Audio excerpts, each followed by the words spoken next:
je crois que ce que je retiens en premier, c'est le sourire des participants. Parce que je pense qu'ils ont passé une bonne journée. On a mélangé un certain nombre de gens, que ce soit des professionnels de santé, que ce soit des utilisateurs, que ce soit des industriels, que ce soit des institutionnels.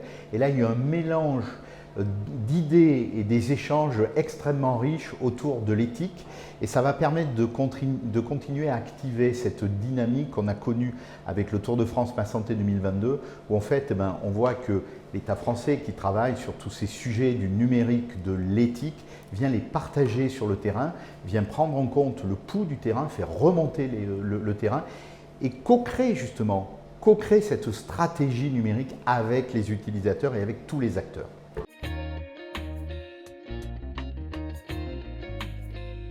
S'il y avait quelques éléments sur l'éthique, je pense que cette éthique, il faut l'intégrer très rapidement dans les outils numériques. Pourquoi? Parce que comme on l'a souligné à plusieurs reprises, eh bien, les outils numériques, il faut qu'ils ils sont utiles, on le sait.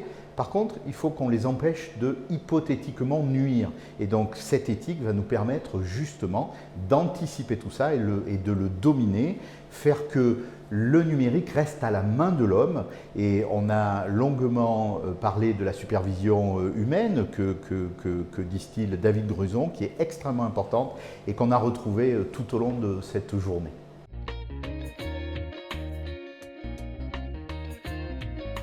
Je crois que si on l'a bien vu là, c'est qu'on a remis l'éthique au centre des préoccupations avec l'objectif que le citoyen se l'approprie, ces éléments d'éthique, et le citoyen vienne nous donner son avis sur les outils numériques et sur la démarche numérique que Dominique Pon est en train de mettre en œuvre avec l'État.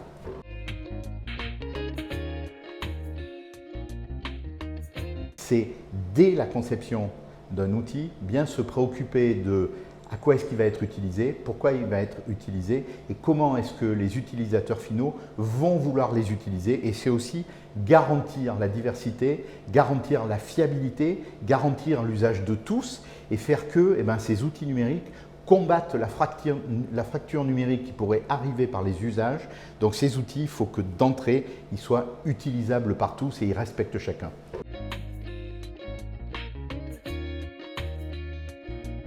Le mot final du philosophe, il est toujours là, c'est qu'il nous amène à réfléchir et à un tout petit peu conceptualiser les choses de manière à faire avancer notre pensée. Parce que du coup, pour mieux penser, on a besoin de s'ancrer dans des choses qui ont été dites, qui ont été faites, qui apportent de l'expérience. Et aujourd'hui, c'était vraiment un énorme partage d'expérience.